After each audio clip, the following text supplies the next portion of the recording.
Suba Digital. Enjoy with us.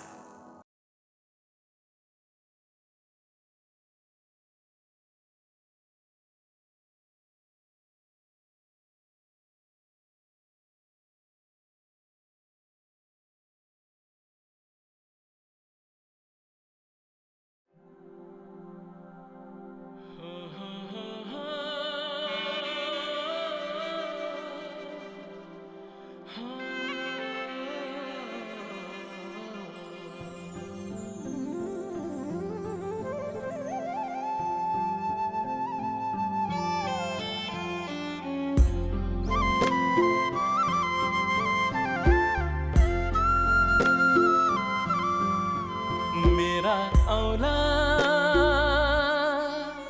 तिम्रो सिउँदोको बाटो गरेर हाम्रो भाग्यमा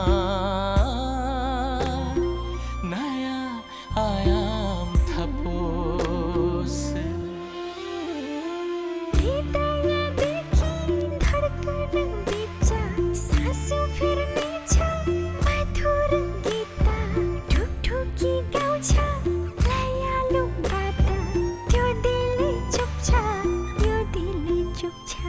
यो दिल चुप छ त्यो दिल चुप छ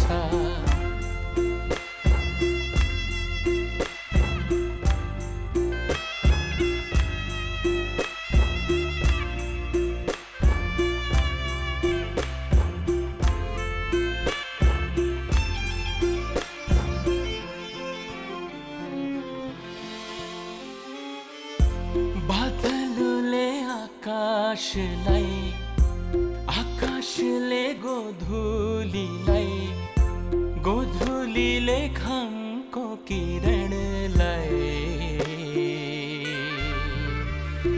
सुस्तरी भन्छ तिम्रै हो सारा जगत तिम्रै हो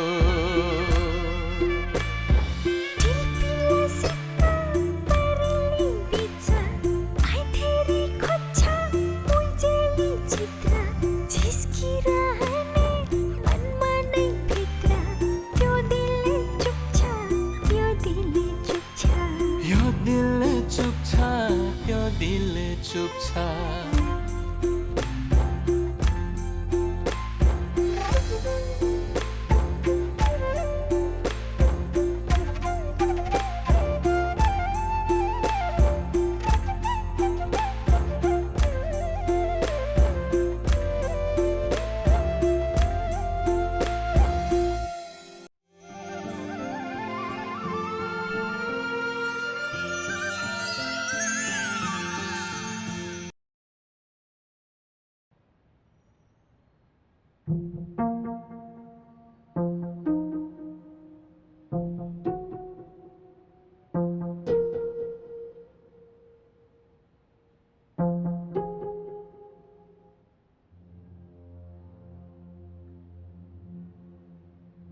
यति ठुलो धोका भाउजूबाट हुन्छ भनेर मलाई चाहिँ विश्वास लाग्दैन। एकचोटि भाउजूसँग कुरा गर्नुपर्छ तैँले। नाइ श्याम, सत्य बोल्ने हिम्मत भए बिहे अघि नै बताउँथे त्यसले मलाई। अनि बाबा मम्मीलाई चाहिँ के भनेर सम्झाउँछौ? यो विषय जति चर्क्यो त्यति आगो लाग्छ। सहने हिम्मत म त राखुला, तर बाबा मम्मी सक्नुहुन्न। उहाँहरूले मेरा लागि धेरै सपना देख्नु भएको छ। त्यो सपना बिथोल्न चाहन्न म। अनि यसरी चुप्लाएर बस्दा त तिमीलाई भित्रभित्र आगोले सक्छ त।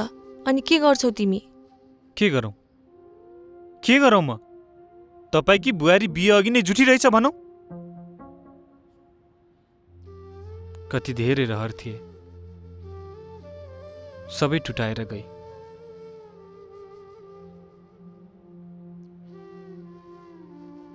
तर एउटा उपाय छ। मेरो घर जल्नु अघि मूल जड के हो त्यो बुझ्छु।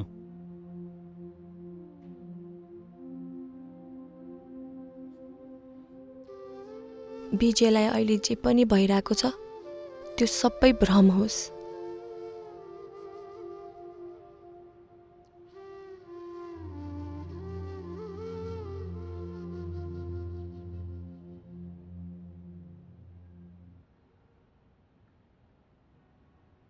कतै तिमीले म माथि पनि शङ्का त गरिरा छैनौ नि? हे के कुरा गरे त्यस्तो? तिम्रो आँखामा त शङ्का देखिरा छु मैले। दाँत साथ झार्दिन्छु अनि।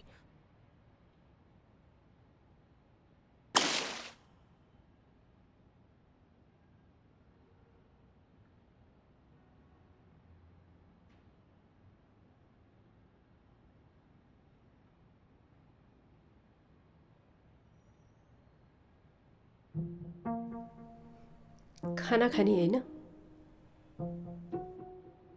छोरो घरमा छैन, कसरी घाँस छिर्छ? कहाँ गयो होला त्यो? तिमीले सोधिनौ? कल त गरेकी हुँ, बाटोमा आउँदैछु भन्थ्यो।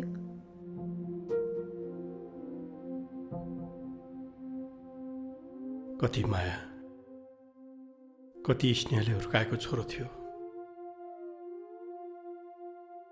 बिहेपछि यस्तो होला भनेर कसले सोचेको थियो?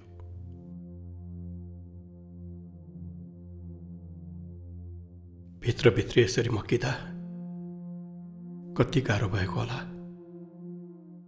के भो भनेर कति सोधे, बोल्दै बोल्दैन।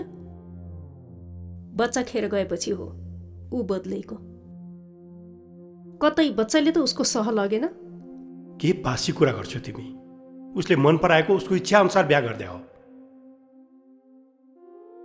जब घर सम्हाल्ने जिम्मेवारी आयो टाढा हुनु खोज्दैछ। एकचोटि सोध जाए, तिम्रो कुरा सुन्छ उसले। आमा हो तिमी। यदि हामीबाट टाढा हुनु खोजेको हो भने भन्नुहोस्, म खुसी खुसी बिदा गरिदिन्छु। तर बुहारीलाई दुःख दिन पाउँदैन। ऊ पनि कसैको छोरी हो। ए बाबु आइस् त। ढिलो गरिस् त बाबु तैँले आज। त्यस्तै भयो। ल म खाना तयार गर्छु। मैले खाइसकेँ आमा, कर नगर्नु। के कुरा गर्छ यो? बाबा तँलाई खाना कुरेर बसिराख्नु भएको छ। सरी बाबा, मैले बाहिर खाएर आइसकेँ।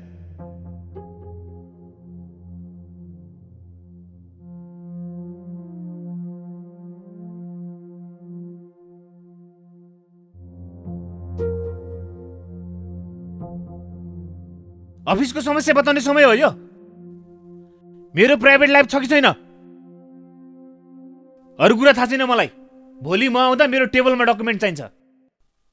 फोन राख।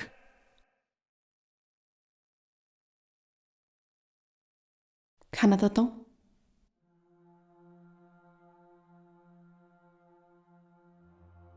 बाहिर खाएर आउनुभयो आज पनि। सबैजना कुरिराख्नु भएको छ सँगै खाने भनेर। मेरो इच्छामा ब्ल्याकमेल नगर। अनि बाबाआमाको कुरा ल्याएर मसँग नजड। तिमी जाऊ।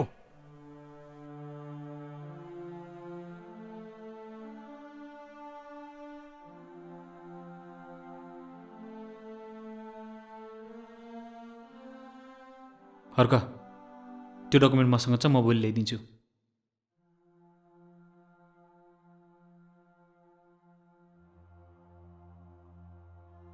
यो तपाईँको लागि। मैले भने त मैले खाइसकेँ। तपाईँले खाएको नखाएको मलाई थाहा हुन्न र? थोरै भए पनि खानुहोस् न। मेरो लागि नखाए पनि आमा बुवाको मन त राखिदिनुहोस्। तिमीलाई कसरी सम्झाऊ? खाइसके भनेपछि एकचोटि भनेको सम्झिन्नौ? मेरो अगाडि नआऊ।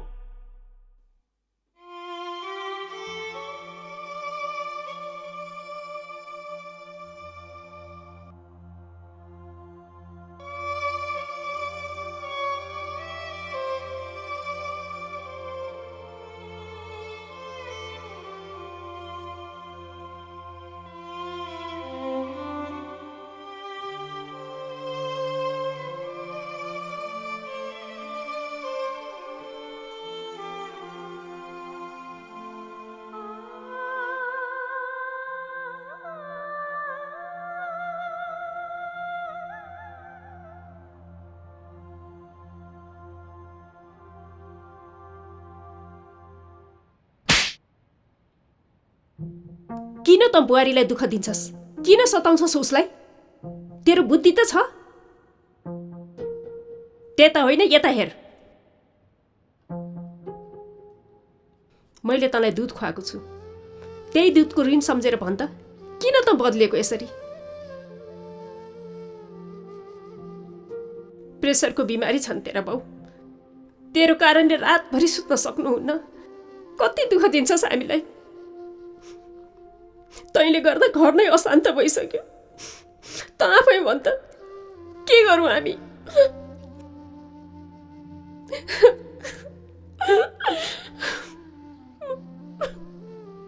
दोष कसैको छैन आमा, न तपाईँको, न बाबाको, न कुसुमको। दोष त मेरो हो। भागभन्दा धेरै खुसीको अपेक्षा गर्यो भने दुःख पाइदो रहेछ। भन्न त उसो भए जस्तो सुकै समस्या भए पनि समाधान खोजौँला। के भयो तँलाई? तैँले बताउनु हुँदैन विजय, दोषहरू कसैको छ। बाबुआमालाई किन पिरोल्छस्? तैँले बिर्सिनु हुन्न, तेरो बाबा ब्लड प्रेसरको रोगी हो।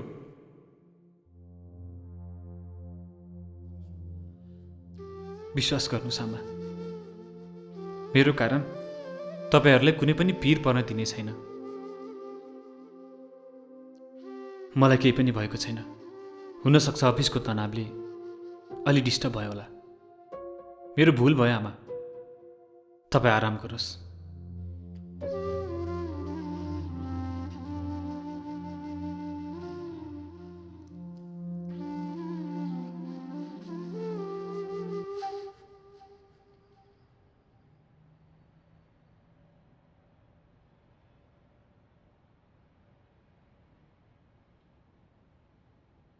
तिम्रो र मेरो झगडा आमालाई किन सुनायो? मैले कसैलाई केही पनि भनेको छैन। केही नभनी कि भए यति राति आमा मलाई किन भेट्न आउनुभयो? तपाईँको कारणले उहाँलाई कति टेन्सन छ कहिले बुझ्नु भएको छ? झुट नबोला। एउटा कुरा स्पष्ट भन्छु, यो रुमको कुरा बाहिर लैजाने हो भने तिमी अन्तै सुत। कोठा अलग किन? छत नै अलग गरे पनि एउटा नारीले अर्को नारीको आँखामा हेरेर दुःख बुझ्ने गर्छन्। यस्ता आदर्शका कुराले मलाई कुनै असर गर्दैन। अब मदेखि नै मन मरिसक्यो तपाईँलाई। मेरो कुराले के असर गर्थ्यो? हाँसेर नउडाउनुहोस्। तपाईँको हरेक व्यवहार सहन सक्ने हिम्मत छ मसँग। आमाहरूलाई खुसी पार्नुहोस्, मलाई पर्दैन।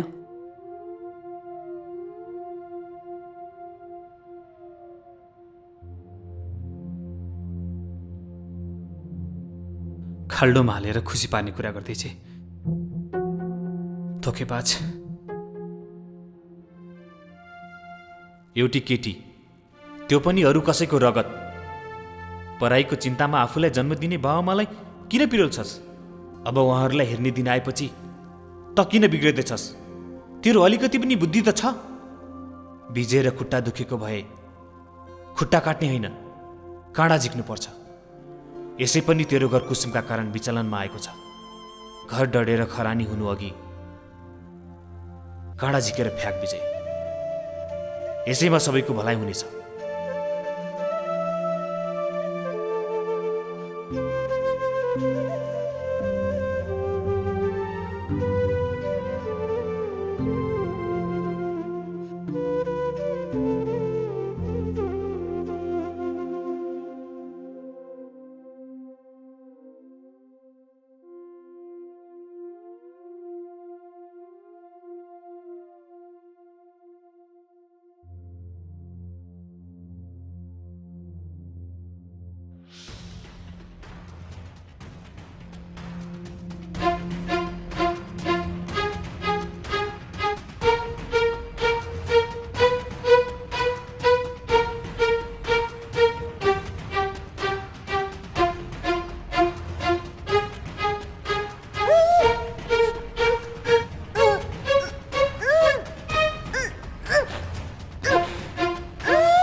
जे हुनुहुन्न थियो भयो। अब त्यसलाई बिर्सेकै राम्रो हुन्छ जीवन बाबु। बच्चा खेर गएकोमा हामीलाई पनि दुःख छ। अब त्यही कुरा सम्झेर बस्नु पनि राम्रो हुँदैन। तपाईँ र कुसुमको बीच जुन तितोपना छ नि, त्यसले आउने दिनहरूमा हजुरहरूलाई नै असर गर्छ।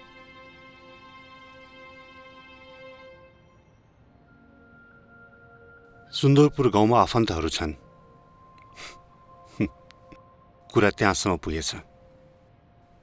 अब परिवारभित्रको आपसी कलह बाहिर जानु कसैलाई पनि राम्रो गर्दैन विजय बाबु। एक ऋतुले जीवन सकिँदैन विजय बाबु।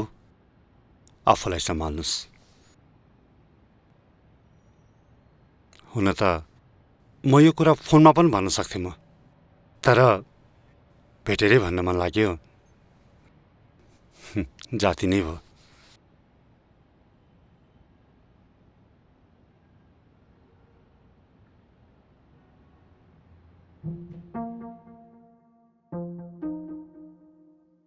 सुन्दरपुर गाउँमा आफन्तहरू छन्। कुरा त्यहाँसम्म पुगेछ। परिवारभित्रको आपसी कलह बाहिर जानु कसैलाई पनि राम्रो गर्दैन विजय बाबु। सुन्दरपुर गाउँको सर्वे फाइल स्टडी गर्नुस्। केही टेक्निकल समस्या छ भने सच्याउनुस्। काम चाँडै सुरु गर्नुपर्छ। वर्कआउट गर्नुस्।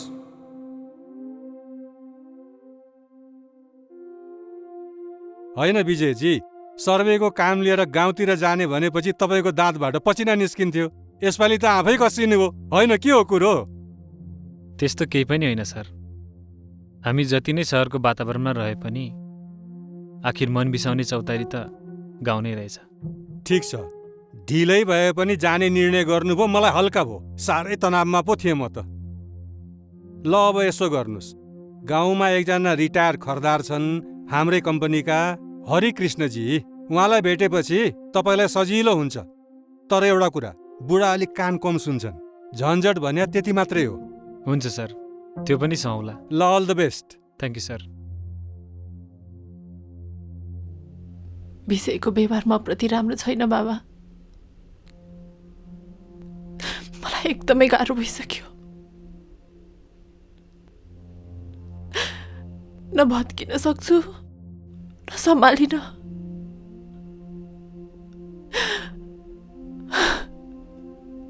सायद बच्चा गएदेखि होला उहाँमा यति धेरै चेन्ज आएको छ। मलाई सहन गाह्रो भइसक्यो बाबा। म के गरौँ? चिन्ता नगर, उहाँलाई मैले आफैले भेटेर सम्झाएको छु। अब यति धेरै त तिमीले आफूलाई सम्हालिसक्यौ। अब अरू केही दिन आफूलाई सम्हाल। उहाँ राम्रो हुनुहुन्छ, बुझ्ने हुनुहुन्छ। बिस्तारै सबै ठिक हुन्छ छोरी।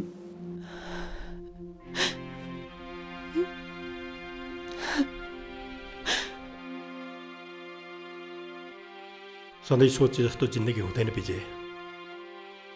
कहिले सुख कहिले दुःख आइ नै रहन्छ। बस जिन्दगीलाई नियन्त्रण गर्न जान्नुपर्छ।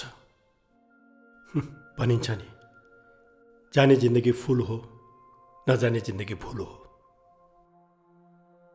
फर्केर आउँदाखेरि मलाई मेरो छोरो विजय लिएर आइज। सधैँ हाँसिरहने, खुसी भइरहने, सबैलाई हँसाउने छोरो लिएर आइज। ल्याउँछस् नि?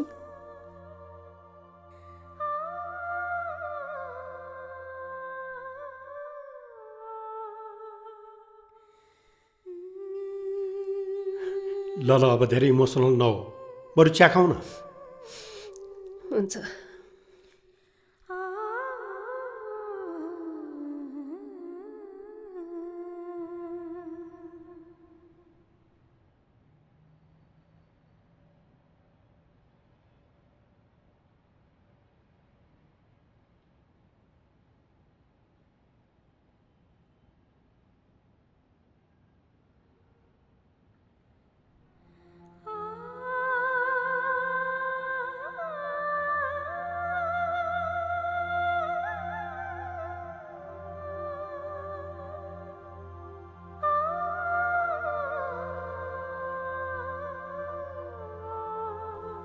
मम्मी विजय कहाँ जानुभएछ? चिया बनाएको थिएँ। किन तिमीलाई केही भनेन उसले?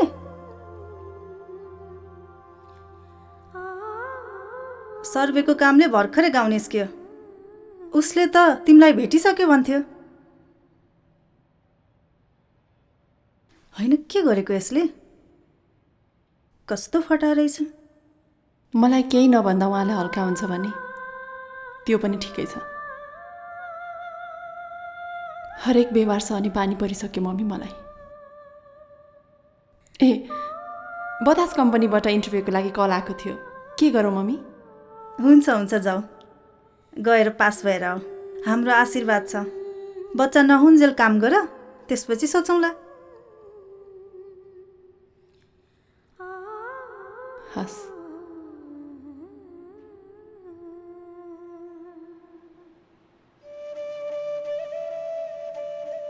सर्वेको कामले भर्खरै गाउँ निस्क्यो। उसले त तिमीलाई भेटिसक्यो भन्थ्यो। होइन के गरेको यसले? कस्तो फटा रहेछ।